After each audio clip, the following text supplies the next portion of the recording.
रोशनी पढ़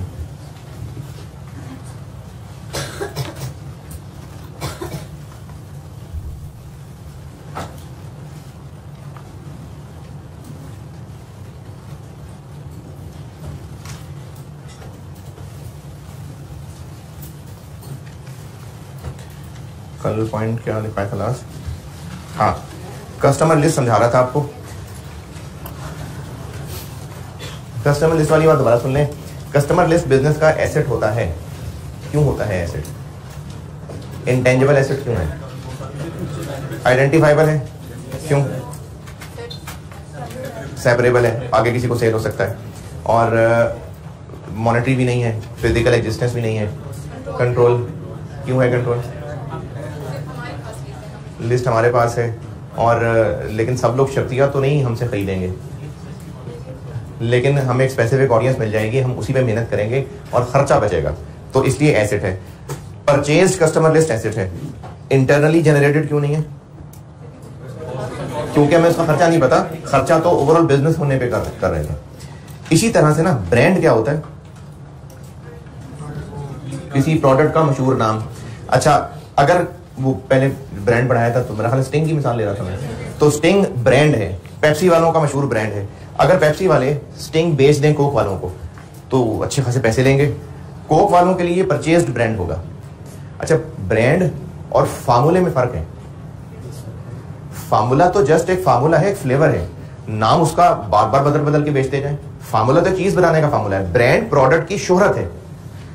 कोक वाले अगर स्टिंग पेप्सी वालों से खरीद लें तो वो कोक वालों का एसेट होगा और उसकी कॉस्ट पता होगी। क्यों? और वो अच्छे खासी वैल्यू का खरीदा होगा। उस स्टिंग ब्रांड की एक वर्थ होगी क्योंकि वो बड़ा मशहूर होगा। पेप्सी वालों को कितना कॉस्ट किया होगा नहीं अंदाजा, क्योंकि पेप्सी तो ओवरऑल अपना बिजनेस चला रहे थे, पता नहीं कितने साल मेहनत करने के बाद ये मशहूर नाम बना है। तो इसी वजह से internally generated brand, customer list, mustard publishing title. Mustard publishing title की बहुत ज्यादा डिटेल मुझे नहीं पता किसकी रीजन, लेकिन मुझे जो टूटा फूटा समझ आता है ये भी इसी तरह की शोहरत वाली ही चीजें हैं। और होते क्या है ये मस्टर्ड, आप समझ लीजिए जैसे ये मैगजीन्स के कोई टाइटल्स होते हैं, जैसे फर्ज करें आई कैप को बच्चों का रसाला निकालता हूँ, और वैसे आई कैप का एक होता है मेंबर्स के लिए ना अकाउंटेंट, वो एक मंथली एक रसाला हुआ करता है, मैगजीन हुआ करता है। तो अब अगर वो और स्टूडेंट्स के लिए, बच्चों के लिए, बिजनेस के लिए इस तरह के मैगजीन्स निकालना शुरू कर दें तो उनका एक टाइटल है, एक लोगो होगा, लोगो समझ लें आप।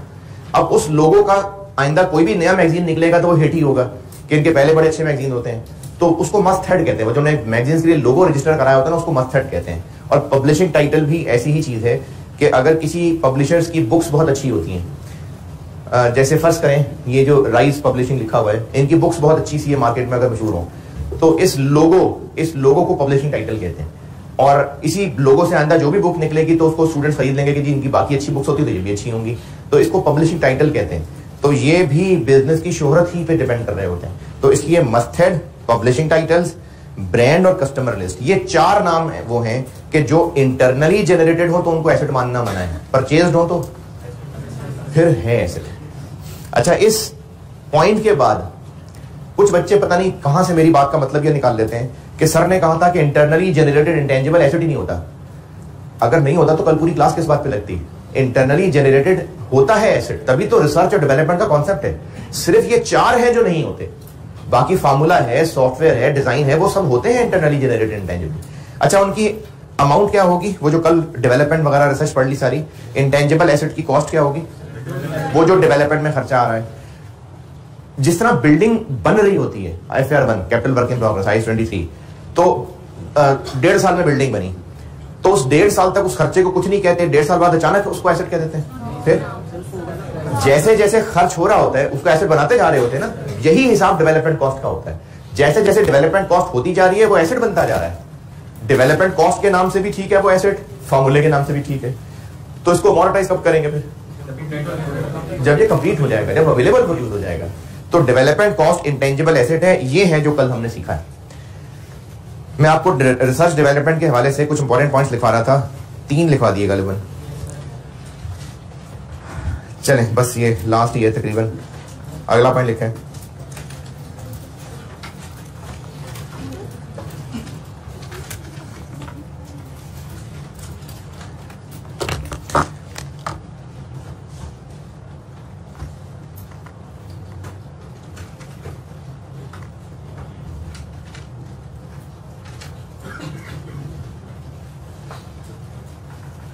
ये समझ लें पहले।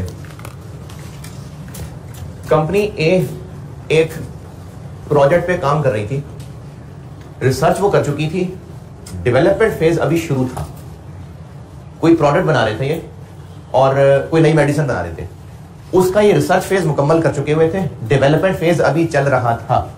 रिसर्च पे उन्होंने 6 मिलियन खर्च किया हुआ था, डेवलपमेंट पे अभी तक ये 4 मिलियन खर्च कर चुके थे। इस पूरे काम को कहेंगे इन प्रोसेस R&D। इन प्रोसेस को भी चल रहा था, in process R&D project. Company B ने इनसे ये सारा काम खरीद लिया, इनको कहा कि तुमने क्या दवाई बनानी छोड़ो, हम बनाएंगे, तुम ये सारी मेहनत हमें बेच दो। तो इन्होंने इन प्रोसेस R&D प्रोजेक्ट इसको बेच दिया और बेच दिया 10 मिलियन का। अज्यूमिंग कि ए की बुक्स में कंडीशंस यही पूरी हो जाने की वजह से एसेट कितना आ रहा था 4 का, बेच इसने 10 का दिया। कंपनी बी इसकी क्या अकाउंटिंग करेगा? कंपनी बी 10 से करेगा। और अगर कंपनी ए को सारा हिसाब किताब बता दे कि मैंने 6 मिलियन रिसर्च पे खर्चा किया था, 4 मिलियन, फिर भी 10 पे करेगा। सब वाकई कमाल है यार, जबरदस्त, शाबाश। क्योंकि मैं अक्सर जब क्लासेस में ये बात पूछता हूँ तो अक्सर बच्चे जो है ना वो 6 मिलियन कहते हैं एक्सपेंस बनाएगा, तो मैं सच में मुतासर हो गया आप लोगों से। हाँ जी, 10 मिलियन को एसेट बनाएगा, क्योंकि ये जो चीज खरीद रहा है वो ये खरीद रहा है, ये रिसर्च नहीं खरीद रहा। हाँ, ये मेहनत चलते चलते जब यहां पहुंच चुकी हुई थी तो उस समय ये पॉइंट, ये वर्क खरीदा जो यहां तक पहुंच चुका हुआ है, तो इसके लिए वो 10 मिलियन दे रहा है, इसके पैसे नहीं वो दे रहा, वो असल में इस चीज के पैसे दे रहा है। तो बी इस पूरे को 10 मिलियन से एसेट बनाएगा। अच्छा, दूसरी बात, ए की बुक्स में ये एसेट इसलिए बनना शुरू हो गया था कि इसकी बुक्स में वो 6 कंडीशंस पूरी हो गई थी, 6 कंडीशन। क्या उसी एहतराम में ये एसेट मानता जाए या वो कंडीशंस फिर से कंपनी बी के हिसाब से देखनी जरूरी है? क्यों? क्योंकि वो अलहदा एंटिटी थी, उसकी इंटेंशन और उसके हालात और उसकी एबिलिटी, और तो बिल्कुल ये दोबारा से वो कंडीशन देखेगा। कमाल हो गया। लिखें, अंग्रेजी लिखें।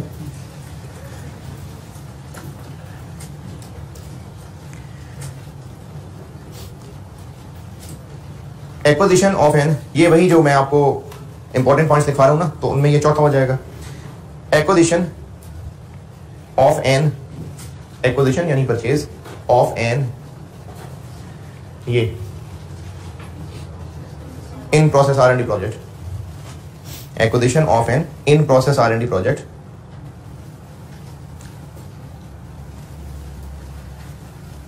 shall be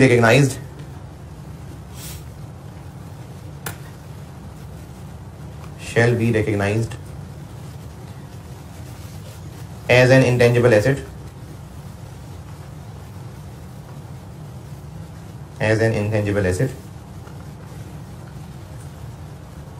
if capitalization criteria is met.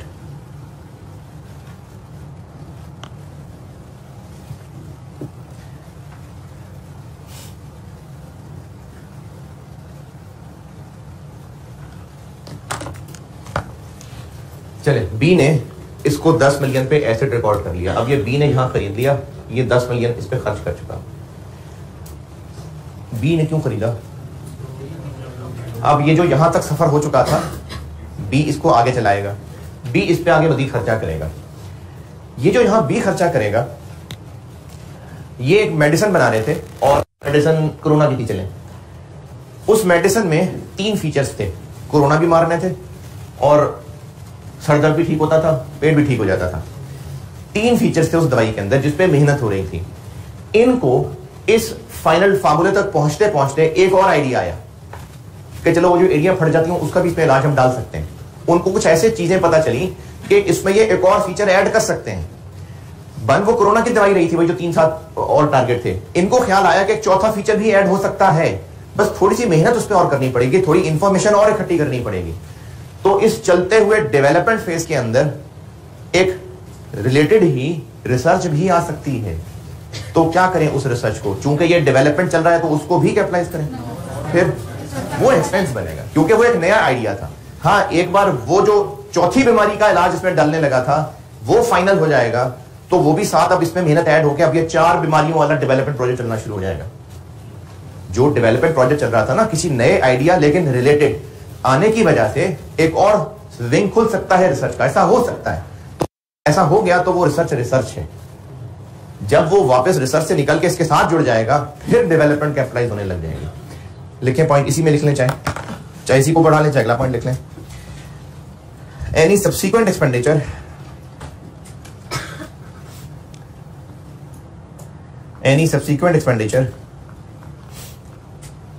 on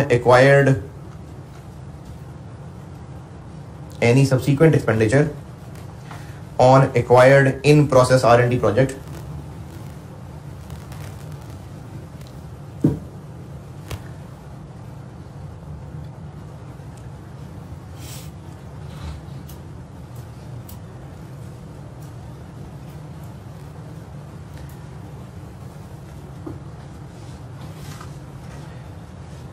shall be recognized as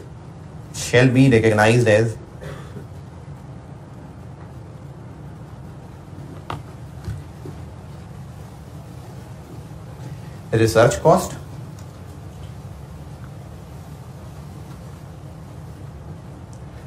or capitalized as development cost। शुरू से any subsequent expenditure on acquired in process R&D project shall be recognized as research cost or capitalized as development cost accordingly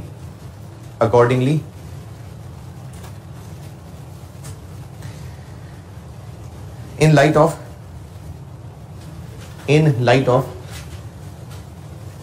the recognition criteria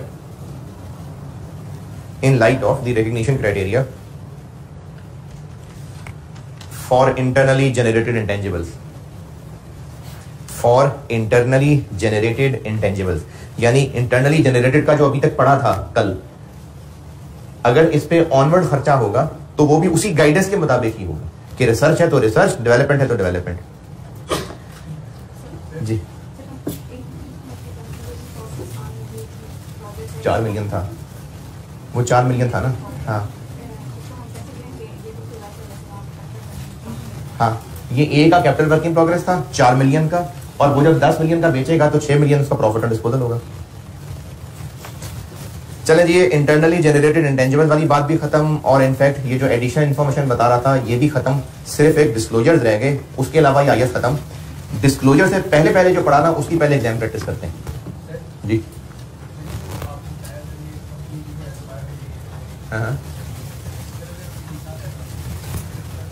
research जो extra वाला खर्चा है, नहीं यानी 10 million जो खरीदा, कंडीशन पूरी नहीं हो रही, हाँ तो एक्सपेंस सारा एक्सपेंस।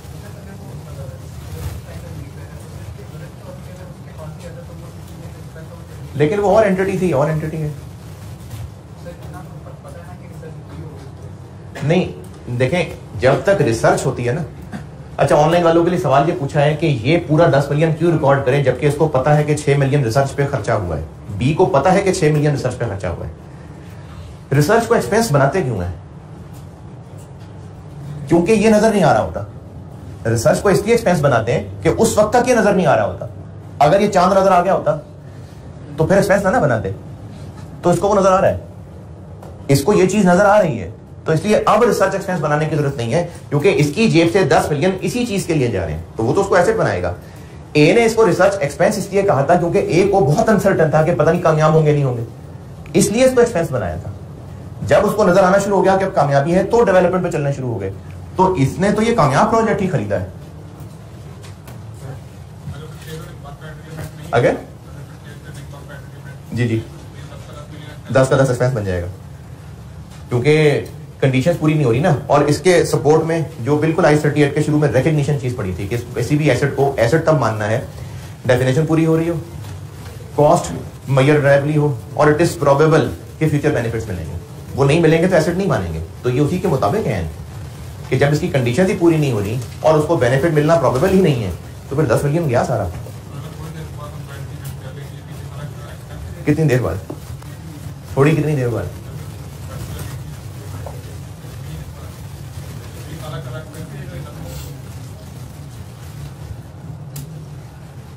अच्छा सवाल ये है बाकी लोग भी सुन लें कि अच्छा सवाल है ये, बाकी लोग भी सुने कि 10 बिलियन जब खर्चा किया तो उस वक्त कंडीशंस पूरी होती नजर नहीं आ रही थी। कुछ तो सारा एक्सपेंस बन गया, कुछ देर बाद पूरी हो गई, कुछ देर बाद पूरी हो गई। तो कुछ देर बाद कैसे पूरी हो गई? ऐसा देखें, असल में ना ये कोई ऐसा नहीं है कि कोई टेस्ट रखा हुआ था और जब उस बीकर पे नजर डाला तो टेस्ट ये था कि अगर ये लाल हो गया हुआ है तो ये टेस्ट पास है, अगर नहीं हुआ तो फिर ये टेस्ट फेल है। ऐसा कोई टेस्ट नहीं चल रहा था कि जब पहले देखा तब वो पानी का रंग लाल नहीं था, 15 मिनट बाद अचानक लाल हो गया तो अब तो कंडीशन पूरी हो गई। ऐसा नहीं है। ये कंडीशन सब सब्जेक्टिव होती हैं। सारे जो एक्सपर्ट्स हैं, कोई मार्केट को सर्वे कर रहा होता है, कोई इसको टेक्निकलिटी देख रहा होता है, कोई रिसोर्सेज का अंदाजा ले रहा होता है। तो कंडीशंस पूरी ना होना डिसाइड ही तब होगा जब सब अपनी अपनी मेहनत करके आ गए होंगे कि हाँ जी मार्केट भी नहीं है, रिसोर्सेज भी नहीं है, एबिलिटी भी नहीं है, छोड़ो दफा करो क्या करना है। सब जब अपनी अपनी मेहनत देखें, ये जितनी कंडीशन हैं जो भी टूटी फूटी समझाई थी कि मार्केट मौजूद होनी चाहिए, टेक्निकली फीजिबल होना चाहिए, ये किसी मशीन से पता नहीं चलेगा।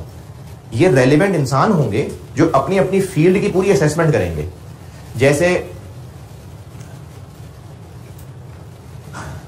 एक डॉक्टर किसी मरीज के बारे में जब कहता है कि इसका ये इलाज अब मुमकिन नहीं है, तो वो किसी एक मशीन में डाल के उस मशीन को उस मशीन के जवाब पे नहीं कहता है, वो बहुत सारे टेस्ट को अपने सामने रखता है, अपने और कोलीग से मशवरा करता है, पूरी डिस्कशन के बाद वो ये ओपिनियन देते हैं। तो इंसानों की जजमेंट आ गई ना।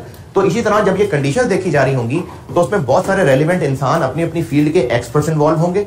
वो सारी मार्केट सर्वे, पूरी कंपनी के हालात देखने के बाद, पूरी डिस्कशन कंक्लूड करने के बाद हाँ या ना बोलेंगे। तो इसलिए अगर ना बोल दिया है तो महीने बाद फिर अचानक हालात भी नहीं बदल जाएंगे। तो ऐसा प्रैक्टिकली नहीं होगा कि अभी अभी ना बोला था और अभी अचानक कंडीशन पूरी हो गई।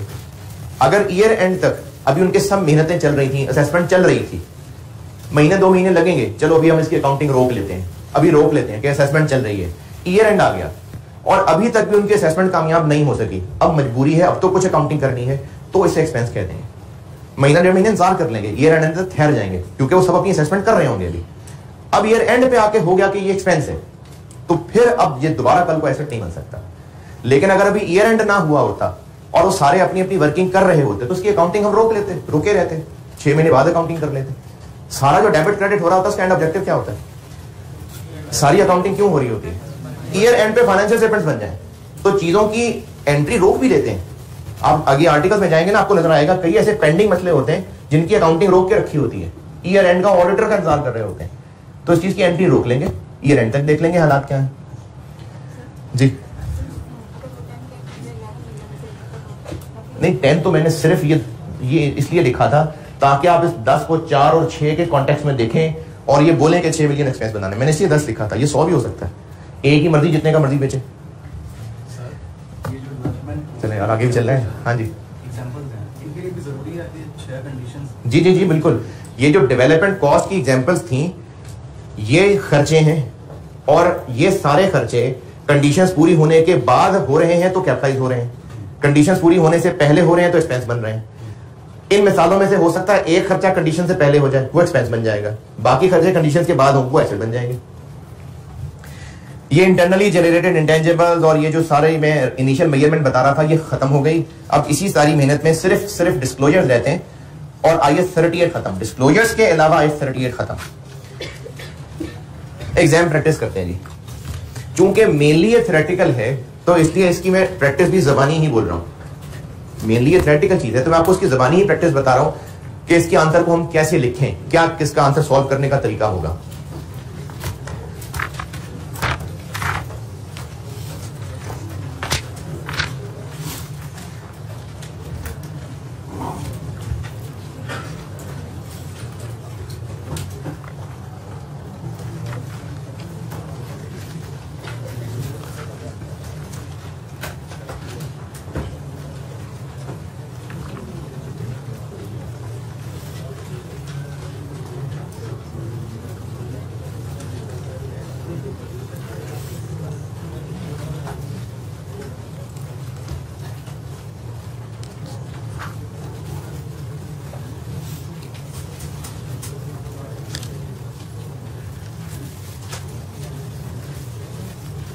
क्वेश्चन नंबर 4 पे आइए।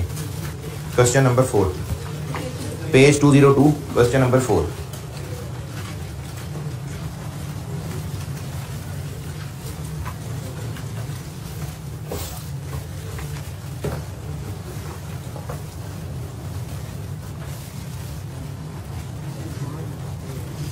ये पास पेपर का नहीं है, ये मुझे एक साउथ अफ्रीकन बुक में मिला था तो मैंने उसमें ये बुक में डाल दिया, अच्छी बुक थी। तो ये पास पेपर नहीं है। जो पास पेपर के सवाल होंगे ना उसके साथ ये अटेम्प्ट भी मैंने लिखी होती है, तो ये पास पेपर का नहीं था, ये वैसे एक अच्छी बुक से मिला था तो मैंने उसमें डाला है। अच्छा, मैं ना IAS 38 के सवालों को कैटेगराइज करता हूं ऐसे कि बड़ा सवाल, छोटा सवाल। बड़े सवाल से मेरी मुराद डेटा भी ज्यादा है, मार्क्स भी 5, 6, 7, ये बड़ा सवाल है। छोटा सवाल होगा जिसमें डेटा कम है और पार्ट्स हैं और एक एक पार्ट 1, 2, 3 इतने नंबर का है। तो बड़े सवाल का आंसर करने का तरीका डिफरेंट तरीके से चलेंगे, छोटे सवाल को डिफरेंट तरीके से चलेंगे। पहले मैं आपको बड़े सवाल की नसीहत बता रहा हूं। बड़ा सवाल करने के लिए मेरी सजेशन ये है कि हम जो आंसर लिखेंगे उसके की पॉइंट्स बता रहा हूं। जिस तरह किसी चीज की आउटलाइन होती है, स्ट्रक्चर होता है ना, तो आउटलाइन बता रहा हूं। जनरली ऐसा ही होगा कि इंटेंजिबल एसेट्स का अगर सवाल है तो कोई खर्चा ही करने को बताया होगा कि खर्चा हुआ है और उस पर इतने इतने पैसे लगे हैं और उसकी इतनी लाइफ है। तो एक नॉर्मल बड़ा सवाल मेरी नजर में वो है जिसमें किसी खर्चे के बारे में जिक्र है, उसकी फिगर्स इंफॉर्मेशन दी हुई है और हमसे उसको डिस्कस करने को कहा जा रहा है कि बताएं इसकी क्या अकाउंटिंग करनी है। आंसर में उसका जो स्ट्रक्चर लिखना है, लिखना अंग्रेजी है और कोई बहुत ऊंची अंग्रेजी नहीं चाहिए एग्जामिनर को आपसे। जैसी आपकी टूटी फूटी इंग्लिश है, बस आपने अपना कॉन्सेप्ट एग्जामिनर तक पहुंचाना है। उसकी आउटलाइन मेरी सजेशन में यह है कि उसको पहले डेफिनेशन से इंटेंजिबल साबित करें, डेफिनेशन से, और डेफिनेशन में भी आइडेंटिफाइबल और कंट्रोल पे ज्यादा जोर रखना है। पहली सजेशन मेरी ये है। बड़े सवाल को दोबारा सुन लें। बड़े सवाल की मेरी निशानी ये है कि कोई खर्चा ही होगा जिसके बारे में पूछा होगा कि इसकी अकाउंटिंग डिस्कस करें।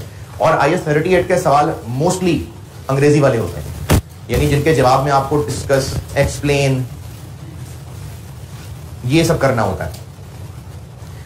तो उस बड़े सवाल जो कि मेरी नजर में 4, 5, 6 नंबर का सवाल है उसके लिखने का एक अच्छा तरीका यह होना चाहिए कि आप जिस चीज का सवाल है उसको इंटेंजिबल एसेट साबित, और वो होगा यकीन इंटेंजिबल एसेट, तभी इतना बड़ा सवाल है, तो आप उसको इंटेंजिबल एसेट साबित करें डेफिनेशन से, और उसमें भी मेनली आइडेंटिफाइबल और कंट्रोल वाला पॉइंट जरूर डिस्कस करें।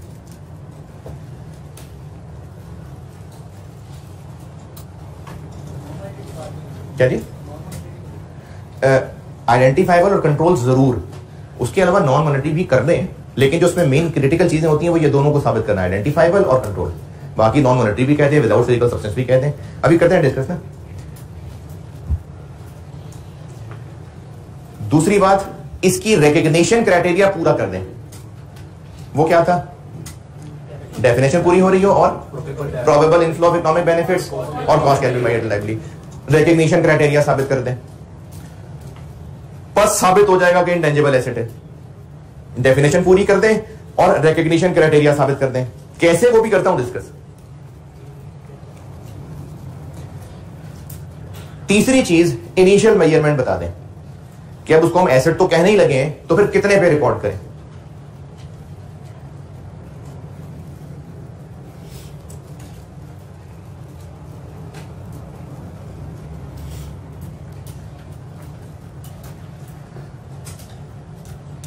चौथी बात, यह सवाल यकीनन आपसे किसी ईयर के कॉन्टेक्स्ट में पूछा होगा। आपसे पूछा होगा कि 2021 की फाइनेंशियल स्टेटमेंट्स बन रही हैं, 22 की बन रही हैं, तो उसके हिसाब से डिस्कशन करने को कहा होगा। चौथी बात, अब चूंकि किसी ईयर का जिक्र किया हुआ है तो उस ईयर एंड के कॉन्टेक्स्ट में इसकी सब्सिक्वेंट मेजरमेंट डिस्कस करेंगे हम। सवाल में चूंकि ये चीज किसी ना किसी ईयर से रिलेट करके पूछी होगी, तो फिर हम लोग उस ईयर एंड को सामने रखते हुए इस आइटम की सब्सिक्वेंट मेजरमेंट डिस्कस करेंगे। अभी सामने प्रैक्टिस आएगी ना बेटा, तो ये जो आपको आउटलाइन दिखा रहा हूं ना, फिर इसकी पिक्चर समझ आएगी। और सब्सिक्वेंट मेजरमेंट जब डिस्कस कर रहे होंगे तो उसमें मेनली 3 चीजों का जिक्र जरूर आएगा। आप ये बताएंगे कि कॉस्ट मॉडल लगाना है कि रिवैल्यूएशन मॉडल लगाना है। सब्सिक्वेंट मेजरमेंट डिस्कस करते हुए कम से कम 3 चीजों का जिक्र आ रहा होगा। आप बताएंगे कॉस्ट मॉडल लगा रहे हैं कि रिवैल्यूएशन मॉडल लगा रहे हैं, एमोर्टाइजेशन मेथड बता रहे होंगे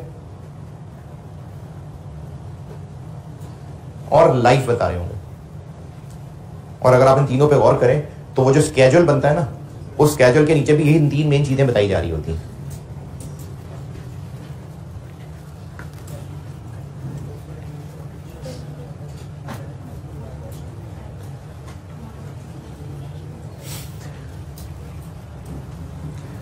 ये गाइडेंस फिर से सुने। मैंने आपको कहा है कि एक बड़ा सवाल है अगर, तो उसमें मोस्टली यही होगा कि खर्चा है और उसको डिस्कस करना है। तो मैंने कहा कि आप उसको पहले डेफिनेशन साबित करके देंगे, उसकी रिकग्निशन साबित करेंगे और उसकी इनिशियल मेजरमेंट कर देंगे। और जब डेफिनेशन साबित कर रहे होंगे तो पूरी डेफिनेशन ही साबित करें, लेकिन ज्यादा इंपॉर्टेंट है उसमें आइडेंटिफाइबल वाली बात और कंट्रोल वाली बात। चौथी चीज मैंने कही कि यकीनन ये किसी साल के कॉन्टेक्स्ट में सवाल पूछा होगा, तो आपने फिर उस एसेट की उस ईयर एंड को सामने रखते हुए सब्सिक्वेंट मेजरमेंट भी डिस्कस करनी है। और सब्सिक्वेंट मेजरमेंट डिस्कस करते हुए कम से कम 3 बातों का जवाब आएगा। कॉस्ट मॉडल है कि रिवैल्यूएशन मॉडल है, मेथड कौन सा लग रहा है और लाइफ कितनी है। और सब्सिक्वेंट मेजरमेंट की जब डिस्कशन कर रहे हैं तो कैलकुलेशन भी करके देंगे। सब्सिक्वेंट मेजरमेंट की मैंने आपको कहा ही यही है कि ईयर एंड को सामने रखते हुए डिस्कशन कर रहे हैं, तो फिर कैलकुलेशंस भी करके देंगे कि इस साल की अमॉर्टाइजेशन ये बनती है, कैरिंग अमाउंट ये बनती है।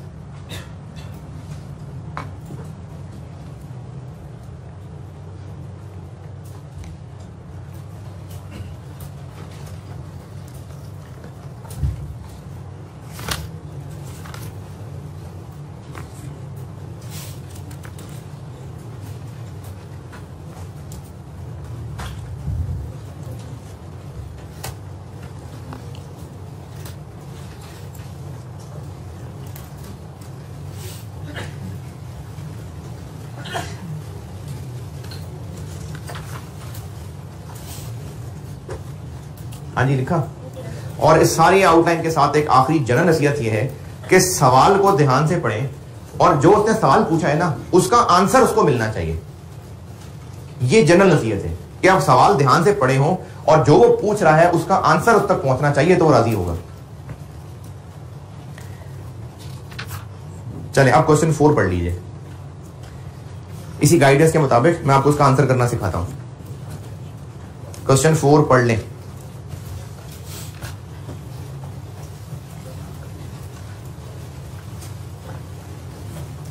वेल्डन लिमिटेड,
हाँ जी पढ़ लें तो डिस्कस करो।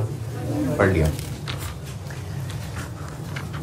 एक फिशिंग इंडस्ट्री में कंपनी है और उसने एक फिशिंग लाइसेंस खरीदा है और उस लाइसेंस की कहानी चल रही है कि 1 जनवरी को लाइसेंस खरीद। पहले पैराग्राफ में कहा हुआ है कि एक वेल्डन लिमिटेड एक स्मॉल कंपनी है जो कि फिशिंग इंडस्ट्री में है, फिशिंग बोट्स भी हैं उसकी, और ये जो है ना टूना फिश ये उसी में ही डील करते हैं। और फिर इस मछली को वो फिर आगे अपनी फैक्ट्री में डब्बे में बंद करके कैन करके और फिर आगे इसको मार्केट में सप्लाई करते हैं। दूसरा पैराग्राफ, इसके लिए एक 1 जनवरी 14 को लाइसेंस खरीदा 6 लाख का। लाइसेंस 4 साल का है, रेजिडुअल वैल्यू कोई नहीं है। और बाकी आगे कहा है कि ये खास एरिया के अंदर डिमार्केटेड एरिया ऑफ, इसमें आप कहें ये खास एरिया है और ये वेस्ट, चूंकि साउथ अफ्रीकन बुक से लिया हुआ है तो ये साउथ अफ्रीका का इलाका है सारा, और वहां पर इनको इजाजत है मछली पकड़ने की और इनके लाइसेंस पे वहां से और उस वक्त कोई मछली नहीं पकड़ सकता। रिक्वायर्ड क्या है? डिस्कस यानी अंग्रेजी, रिकग्निशन भी और मेजरमेंट भी, और साथ उन्होंने फाइनेंशियल स्टेटमेंट्स 31 दिसंबर 14 कह दी। अब इसमें हमने रिकग्निशन, तो हमने इसकी डेफिनेशन और वो दोनों पॉइंट्स पूरे करके देने कैसे। अच्छा, लाइसेंस के ही बारे में पूछ रहा है ना, तो ये लाइसेंस की डिस्कशन है। अब हम ये बताएंगे कि लाइसेंस एक इंटेंजिबल एसेट है क्योंकि ये आइडेंटिफाइबल है। आइडेंटिफाइबल क्यों है? क्योंकि ये लीगल राइट है, कॉन्ट्रेक्चुअल राइट है। नॉन मॉनेटरी है, इसको ज्यादा एक्सप्लेन करने की जरूरत नहीं है क्योंकि सीधी सी बात है, मॉनेटरी होता ही रिसीवेबल है, तो बस हम कहेंगे नॉन मॉनेटरी है, फिजिकल एग्जिस्टेंस नहीं है, इस पे कंट्रोल है। और जो जो सवाल में उसने इशारे दिए हैं उनको यूज कर लें। क्यों कंट्रोल है? क्योंकि कोई और अलाउड नहीं है फिशिंग करने के लिए। प्रोबेबल बेनिफिट्स भी मिलने हैं क्योंकि हम इसको बेचा करेंगे, प्रोबेबल बेनिफिट्स मिलेंगे, तो हम इसको देयरफॉर हम इसको इंटेंजिबल एसेट रिकॉग्नाइज कर लेंगे at an amount of 6 lakh रुपए। ये हमने रिकग्निशन और इनिशियल मेजरमेंट डिस्कस कर ली। अब चूंकि उसने ईयर एंड भी बताया, तो अब इस पे सब्सिक्वेंट मेजरमेंट की डिस्कशन भी आएगी और हम ये बताएंगे कि इसकी आरवी 0 है और पैटर्न के बारे में कोई इंफॉर्मेशन नहीं है, तो हम इस पे स्ट्रेट टाइम मेथड लगाएंगे, कॉस्ट मॉडल लगाएंगे। रिवैल्यूएशन मॉडल कब लगा रहे होते हैं? तो इसलिए हमें रिवैल्यूएशन कहने की भी जरूरत नहीं, हम कहेंगे इस पे कॉस्ट मॉडल लगाएंगे और इसकी लाइफ 4 साल है, तो 4 साल पे इसको अमोर्टाइज करेंगे। सब अंग्रेजी लिख रहे हैं, 4 साल पे अमोर्टाइज करेंगे और इसकी amortization for the year as follows होगी। अब वो एज फॉलोज कैलकुलेशन करके दिखा दी और कैरिंग अमाउंट इसकी फिर कॉस्ट में से माइनस करके ये इसकी कैरिंग अमाउंट होगी। ये वो 31 दिसंबर 14 की फाइनेंशियल स्टेटमेंट्स में डिस्कस हो गया।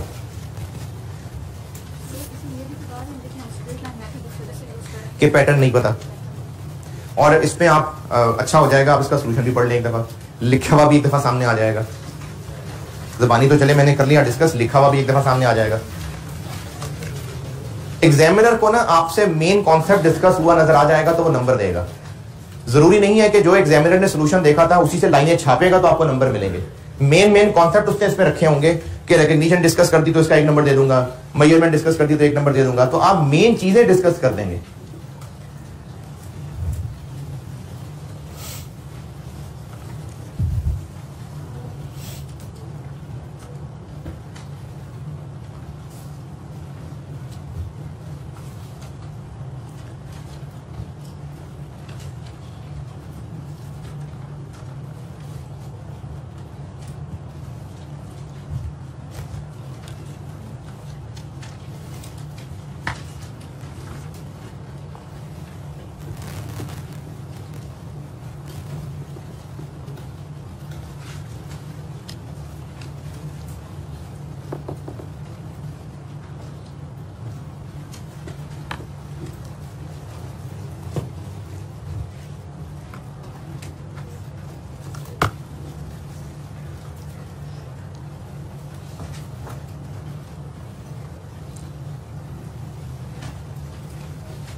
जी डन।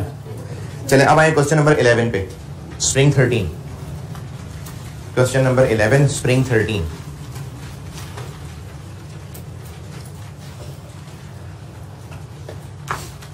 अच्छा, करना तो मैंने इसका डिस्कस पार्ट ए है, लेकिन पार्ट बी इसका जो है ना वो आसान सा है, वो फिर रही ना जाए। पहले पार्ट बी करें इसका और आप ही जबानी खड़का दें। सिर्फ एंट्रीज मांगी हैं, जबानी ही कर देना। बेशक डिस्कस में बिल्कुल कर लूंगा, लेकिन ये आप ही जबानी कर सकते हैं। जबानी कर देना, लिखना हो तो लिख लेना, जबानी कर दें तो भी कोई मसला नहीं। Part B question number 11। मैं पार्ट ए डिस्कस करने लगा हूं इसका, लेकिन पहले मैंने कहा जरा पार्ट बी लपेट लें इसका, तो उसका पार्ट बी जबानी पढ़का दें बेशक।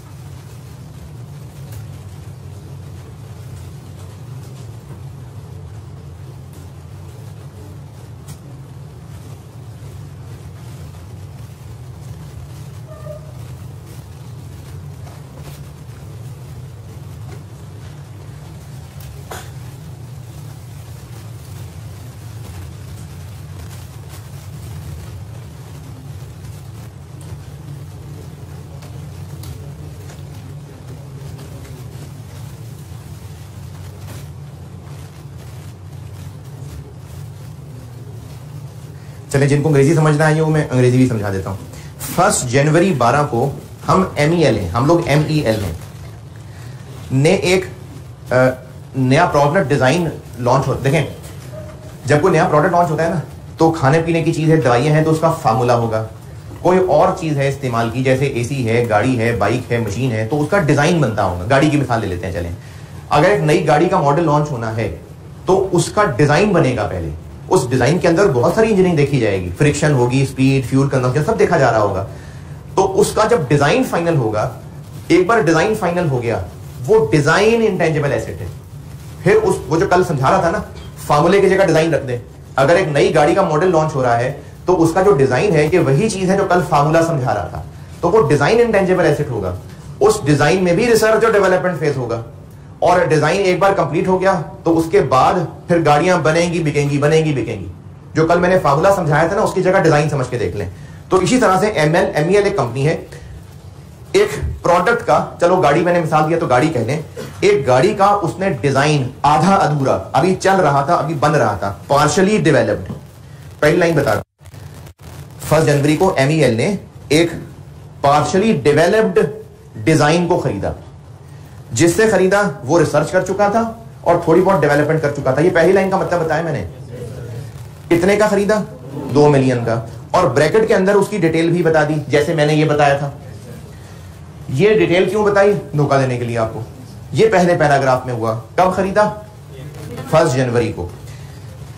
डिजाइन प्रोडक्शन डिपार्टमेंट के हवाले कर दिया गया 1 नवंबर को। इससे क्या मुराद है?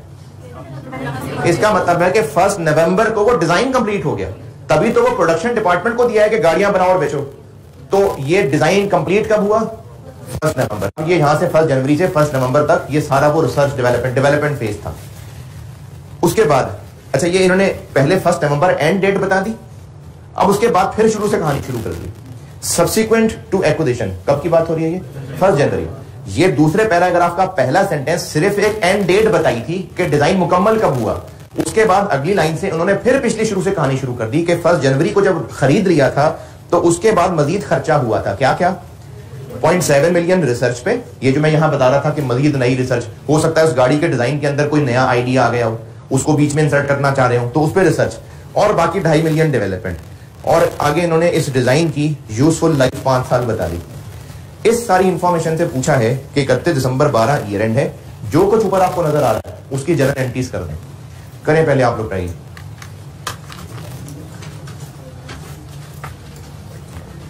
जरूर करें। जैसे भी टूटा फूटा डेबिट क्रेडिट बनता है, ट्राई बेटे जरूर करें।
क्या करना है? डेट लिख के, खर्चा तो उसने बता दिया, डेट ना लिखे उसके लिए, एंट्री बगैर डेट के कर लें।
हाँ जी, जब ये खरीदा तो डेवलपमेंट कॉस्ट डेबिट, क्योंकि पूरी डेवलपमेंट कॉस्ट है। कैश क्रेडिट कितने से? पूरे 2 मिलियन से। जो बाद में खर्चा हुआ उसमें से 0.7 मिलियन रिसर्च कॉस्ट डेबिट।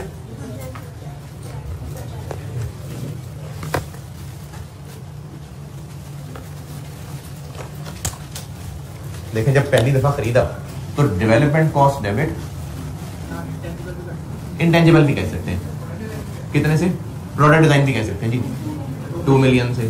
फिर जब मजीद खर्चा किया तो उसमें से जो खर्चा रिसर्च वाला था वो रिसर्च कॉस्ट डेबिट 0.7, और जो डेवलपमेंट वाला था वो डेवलपमेंट कॉस्ट कहते हैं, प्रोडक्ट डिजाइन कहते हैं, दोनों ठीक है, 2.5, और कैश क्रेडिट 3.2।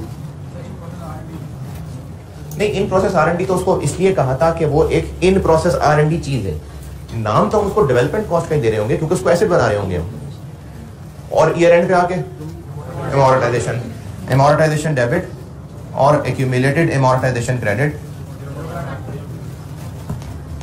कितना हो गया? 4.5। 4.5 के पास जिंदगी कितनी? 5। और अवेलेबल फॉर यूज कब हुआ? 1 नवंबर। कितने महीने?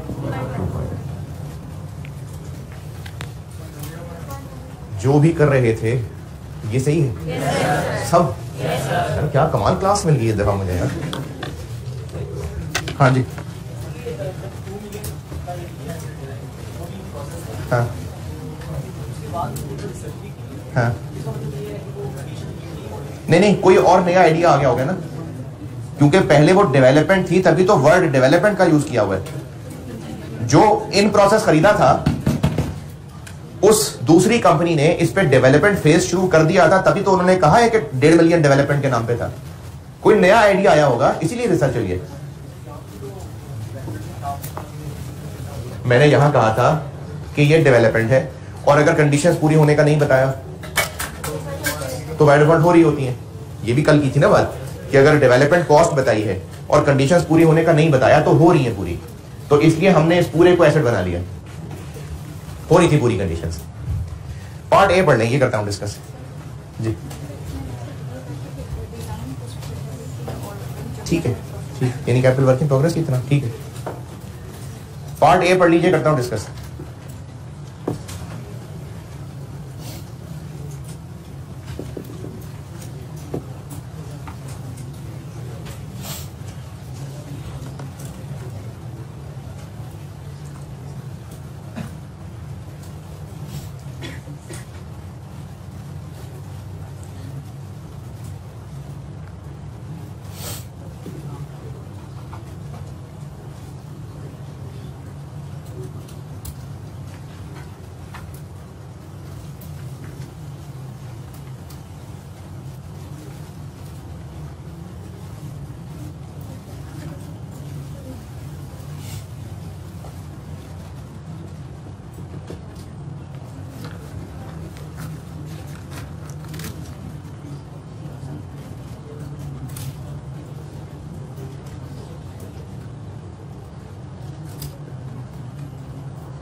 जी पढ़ लें तो मैं डिस्कस करूं।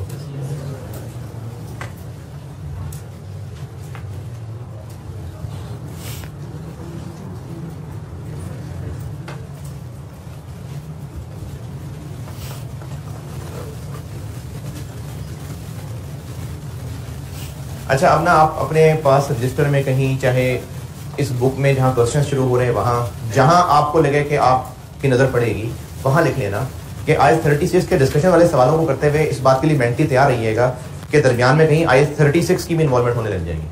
IS 36 FR1 इम्पेयरमेंट, वो भी इस पर कहीं ना कहीं बीच में मिक्स हो सकता है। वैसे तो खैर और भी IS हो सकते हैं, जैसे एक अटेम्प्ट का सवाल है 2021 में गालिबन आया था शायद, या 20 में आया था, उसमें IS 23 मिक्स हुआ था, और IS मिक्स हो सकते हैं, लेकिन 36 स्पेसिफिकली इसलिए कह रहा हूं कि वो डिस्कशन में आराम से मिक्स हो जाएगा और पता भी नहीं लगेगा स्टूडेंट को। इम्पेयरमेंट भी इसमें मिक्स हो सकता है डिस्कशन के अंदर, तो उसके लिए भी ज़हनी तौर पे तैयार रहिएगा।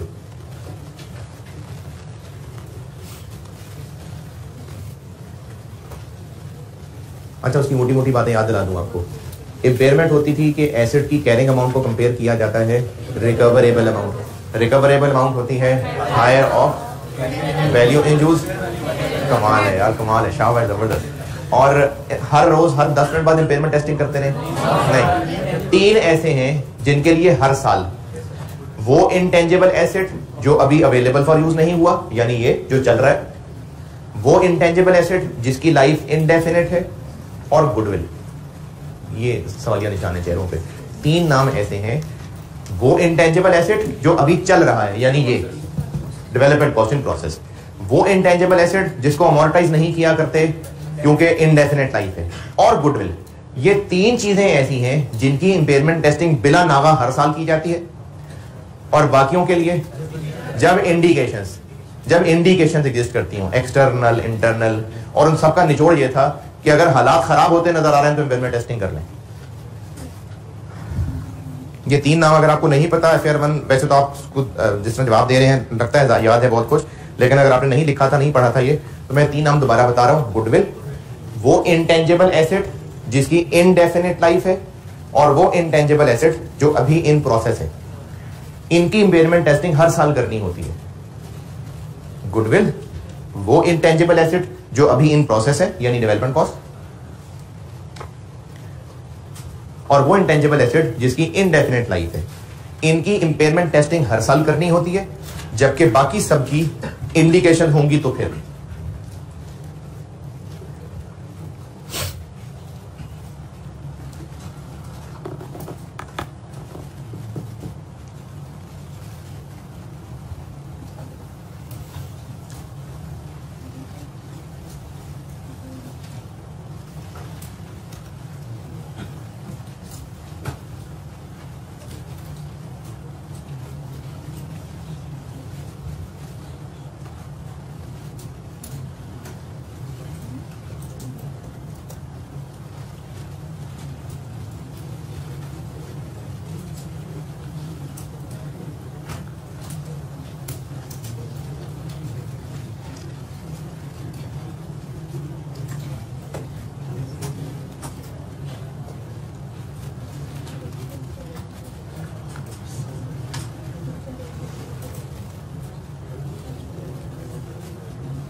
चलिए ठीक है। Question 11 part A. 1 जनवरी 12 को जूस बना के बेचने के राइट्स खरीदे हैं। Acquired manufacturing rights of an assorted range of juices और आइसक्रीम्स। कुछ डिफरेंट फ्लेवर्स के जूसेस और आइसक्रीम्स किसी होगी कोई मशहूर कंपनी मल्टीनेशनल, उसके ब्रांड के, उसके नाम यूज करने के हमने राइट्स खरीदे। राइट्स कितने अरसे के? 5 साल के। और साथ ये भी था कि ये मजीद रिन्यू हो सकते हैं मजीद 5 साल के लिए। तो चूंकि वो बहुत नॉमिनल अमाउंट है और बहुत वेल नोन है, तो यकीनन हम इसको रिन्यू करवाएंगे। यानी हमें मिल गया 10 साल का एक इजाजत राइट्स।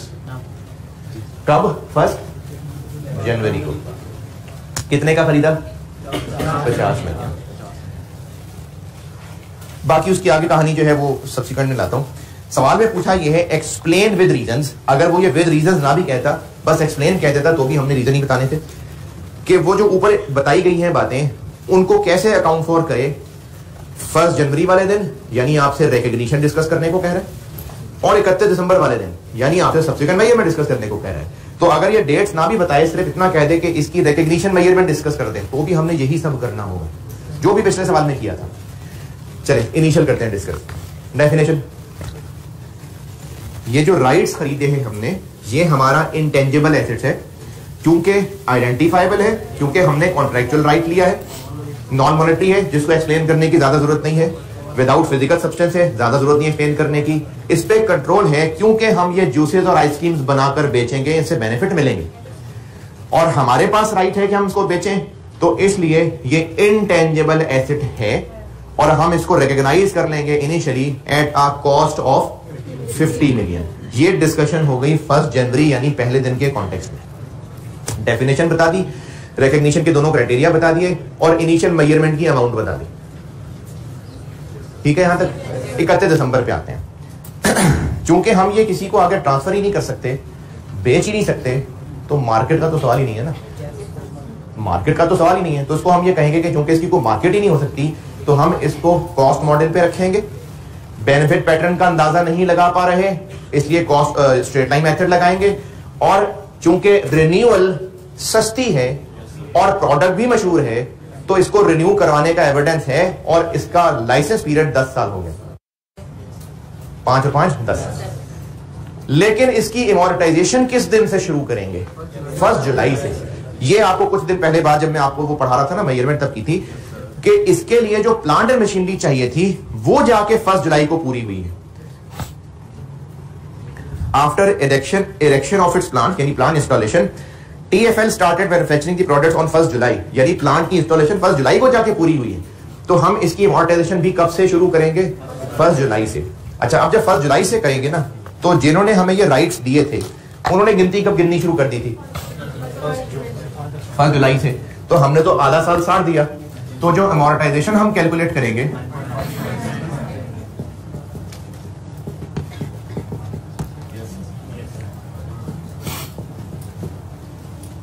दोबारा से 6/12 क्यों? क्योंकि ऐसा करने से आंसर तो 1 साल की आएगी, क्योंकि ये 9.5 क्या है? ईयर्स। तो आंसर भी पर ईयर निकलेगा, 6/12 तो करना पड़ेगा। इतनी अमोर्टाइजेशन हम इस साल में चार्ज करेंगे। ये इनिशियल डिस्कशन भी हो गई और सब्सिक्वेंट की डिस्कशन भी हो गई। ये तो हो गया I-38। ये जो उसने आखिरी लाइन लिख दी ना, due to intense competition the new products were not able to achieve the desired sale in पहले 6 महीने। ये क्यों लिखा? I-36 लाने के लिए कि अब हम इसका जवाब ये देंगे कि पहले ईयर एंड तक हमें नजर आ रहा है कि परफॉर्मेंस वर्स देन एक्सपेक्टेड है। इंडिकेशन में से कि इंडिकेशन हुआ करती थी, तो इसकी इंपेयरमेंट टेस्टिंग होनी चाहिए। ये नहीं कहना कि इंपेयर कर दो, हम ये कहेंगे कि क्योंकि इसकी परफॉर्मेंस वर्स देन एक्सपेक्टेड है, तो इसलिए इसकी इंपेयरमेंट टेस्टिंग भी होनी चाहिए। ये है जी 8 नंबर की डिस्कशन जी।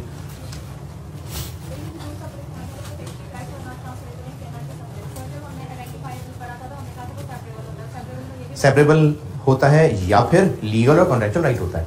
आइडेंटिफाइबल में 2 बातें थी, या वो सेपरेबल था या लीगल और कॉन्ट्रेक्चुअल राइट था। नहीं, सेपरेबल नहीं है, लेकिन कॉन्ट्रेक्चुअल राइट तो है। पहली लाइन में लिखा हुआ है एक्वायर्ड मैन्युफैक्चरिंग राइट्स। आइडेंटिफाइबल होने के लिए सेपरेबल होना जरूरी है या और कोई गुंजाइश है? लीगल कॉन्ट्रेक्चुअल राइट की भी गुंजाइश है। आइडेंटिफाइबल में 2 शाखें बनाई थी मैंने, ये इस जगह करके बनाया था, इस जगह सेपरेबल या फिर लीगल और कॉन्ट्रेक्चुअल राइट। तो आपको इसमें जो पॉइंट लग रहा है ना कि हम इसको ट्रांसफर नहीं कर सकते, ये सेपरेबल नहीं है, तो ठीक है, नहीं है सेपरेबल, लेकिन कॉन्ट्रेक्चुअल राइट तो है। तो आइडेंटिफाइबल पूरा होने के लिए या सेपरेबल हो या फिर लीगल और कॉन्ट्रेक्चुअल राइट हो, तो ये है कॉन्ट्रेक्चुअल राइट, इसलिए आइडेंटिफाइबल है।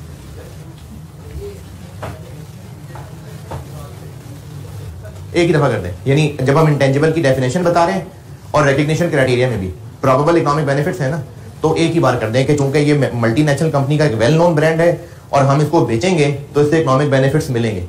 Therefore, it shall be recognized as an intangible asset at a cost of 50 million.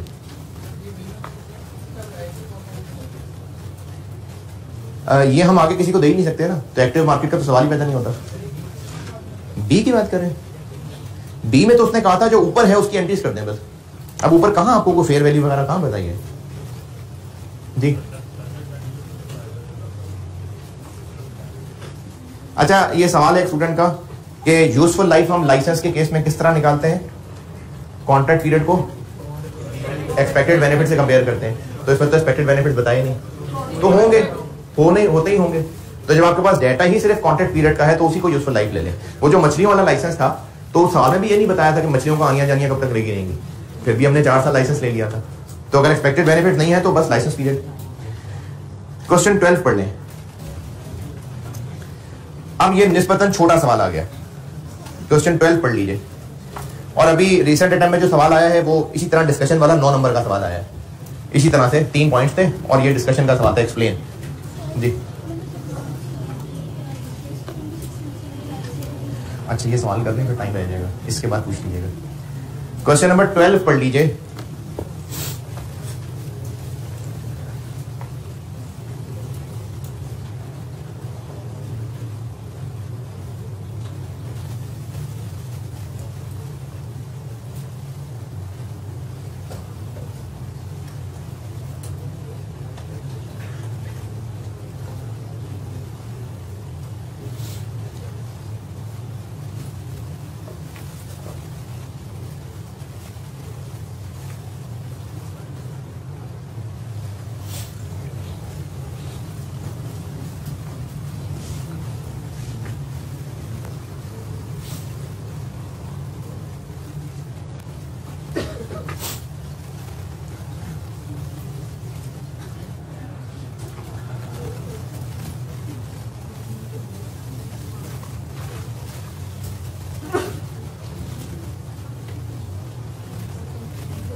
चलें पढ़ लिया।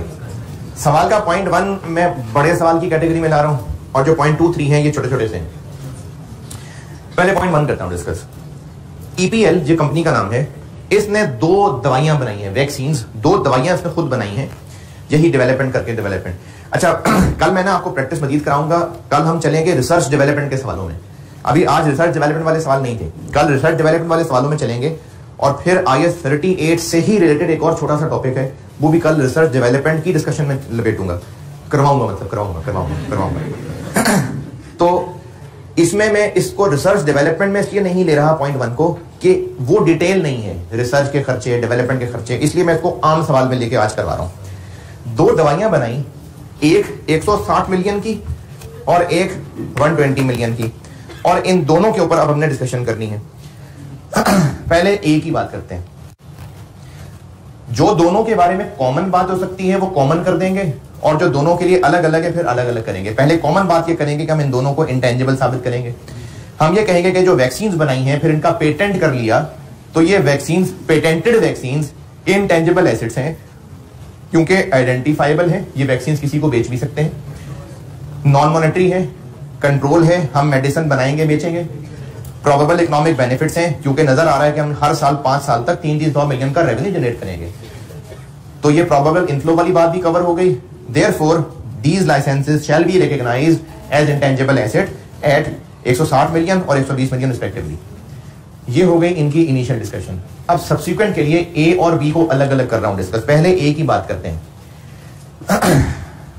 ए में इसकी लाइफ 5 साल है, कॉस्ट मॉडल लगाएंगे, स्ट्रेट लाइन मेथड लगाएंगे, क्योंकि हर साल बराबर बेनिफिट्स मिल रहे हैं, तो इसको हम 5 साल पर अमोर्टाइज कर देंगे।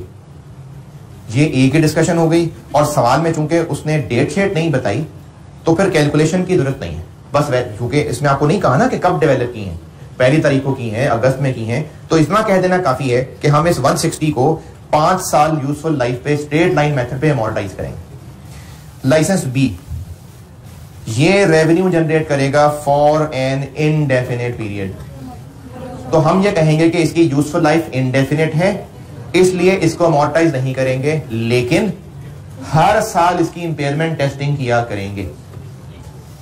ये पॉइंट 1 का आंसर है। ओके, ये आसान टॉपिक है। पॉइंट नंबर 2 और 3 ये छोटे सवाल हैं, और छोटे सवालों के लिए मेरी नसीहत ये है कि ये छोटे सवाल छोटे हैं तो इन पे इतनी लंबी डिस्कशन की जरूरत नहीं है। इसके लिए क्या करें, इसके लिए ये करें कि आप सवाल की वर्डिंग पढ़ के समझें कि एग्जामिनर क्या पूछ रहा है आपसे, वो क्या डिस्कस करवाना चाह रहा है, बस उसकी उसी बात का जवाब दे दें। जैसे पॉइंट नंबर 2 है, उन्होंने कहा है कि 6 मिलियन रुपए खर्च किए हैं एक टेलीविजन की एडवर्टाइजिंग कैंपेन पे। ये 6 महीने उन्होंने डेट्स भी बता दी और ये बड़ी तारीफें कर दी कि डायरेक्टर्स को लगता है कि इससे बहुत ज्यादा प्रॉफिट कमाएंगे हम 2 साल तक। क्या इस सवाल को पढ़ के लग रहा है कि एग्जामिनर क्या डिस्कशन चाह रहा है? इमोर्टाइजेशन एडवर्टाइजमेंट की। ये जो उन्होंने बेशक बड़ी कस्में खा ली कि डायरेक्टर्स को बहुत यकीन है कि 2 बेनिफिट्स मिलेंगे, ये धोखा दे रहे हैं आपको कि आप इस खर्चे को इंटेंजिबल मान लें। तो हमने इसको इंटेंजिबल मानना है, तो हम इसकी बात को रिजेक्ट कर देंगे कि बेशक डायरेक्टर्स को लगता है बेनिफिट्स मिलेंगे, लेकिन एडवर्टाइजमेंट के बेनिफिट्स पे हमारा कंट्रोल नहीं होता, इसलिए ये इंटेंजिबल एसेट रिकॉर्ड नहीं हो सकता, ये एक्सपेंस आउट होगा। और आगे उन्होंने आपको ये डेट्स और ईयर एंड क्यों बता दिया, ताकि आप कैलकुलेशन करके बताएं कि हम 30 जून 13 पे बैलेंस शीट बना रहे हैं, तो 1 मई से मई और जून 2 महीने एक्सपेंस बनेगा और बाकी 4 महीने प्रीपेड एक्सपेंस बन जाएगा। इसलिए खर्चा और डेट्स बताई। तो इसमें आपको जो कहा था बस उसका जवाब दे दिया। एक वो इस खर्चे में तारीफें कर रहा था कि शायद स्टूडेंट इसको एसेट मान ले, तो उसका जवाब दिया कि इस पे कंट्रोल नहीं होता, इसलिए एसेट नहीं एक्सपेंस है। और खर्चे की अमाउंट, डेट्स, 6 महीने ये इसलिए बताए ताकि हम उसको कैलकुलेशन करके दें कि 2 महीने तो इस साल में एक्सपेंस आ जाएगा और बाकी 4 महीने प्रीपेड एक्सपेंस बन जाएगा। पॉइंट 2। पॉइंट 3, 1 नंबर, इसमें वो ट्रेनिंग के ऊपर 5 मिलियन खर्च करने को कह रहे हैं और अगेन तारीफें कर रहे हैं कि इससे बड़े फायदे होंगे, प्रोडक्ट क्वालिटी इंप्रूव हो जाएगी, खर्चे कम हो जाएंगे। तो हम इसमें भी सिर्फ इतनी सी बात करेंगे कि जो ट्रेनिंग कॉस्ट पे किया जाने वाला खर्चा है उस पर कंट्रोल नहीं होता बेनिफिट्स पे, इसलिए ये एसेट नहीं बनेगा और इस पूरे को एक्सपेंस बना दिया जाएगा। 1 नंबर बस। ओके, चलें जी, अल्लाह हाफिज।